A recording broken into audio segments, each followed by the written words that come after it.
Like millions of others, St. Patrick was captivated by the Irish. Well, literally.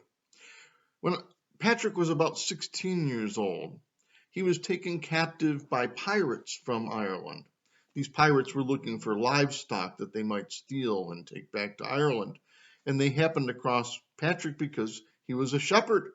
And so, they took advantage of the situation, not only got free sheep, but, they saved on labor costs. They got a free shepherd too.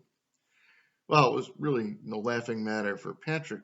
There he was, just a young boy, taken captive by people whose language he didn't understand, whose culture was strange to him. And he lived in Ireland as a slave to these pirates for 5 or 6 years before he managed to escape and find his way back to England. And he was a changed person.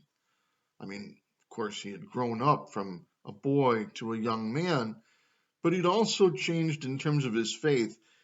He had been raised as a Christian in England, but he had never been very serious about it. And after all, he was but 16 years old. But when he came back, he was quite serious about it and determined to give his life in service of God, to be a priest and a missionary. And the place that he wanted to be a missionary was the very place where he'd been held captive, among the people who had stolen his youth from him. Not an inconsiderable act of love. This last Sunday, we read in Romans from St. Paul, well, these words.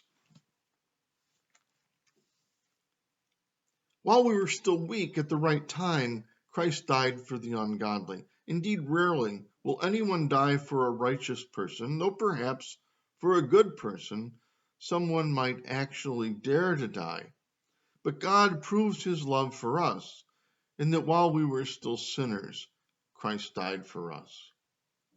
Paul goes on later in that same passage to say, for if while we were enemies, we were reconciled to God through the death of his Son, much more surely, having been reconciled, we will be saved by his life. Patrick really emulates the love of God in not dying for his enemies, but perhaps harder still, living out the rest of his life among his enemies, giving up his future and his destiny that he might have chosen in other ways to enjoy. Instead, he devotes the whole of his life to service among them. Here in America, St. Patrick's Day is generally celebrated as, a day for green beer and Irish heritage and lots of fun, and all that's great. In Ireland, however, it's a holy day and a day of obligation. If you're a Roman Catholic, you have to go to Mass to give thanks for this wonderful gift that St. Patrick offered, the gift of his life and love, and the gift of faith, which continues to sustain people all these many years since.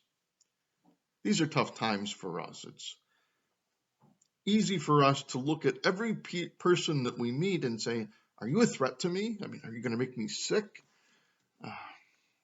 Should I just worry about every little thing?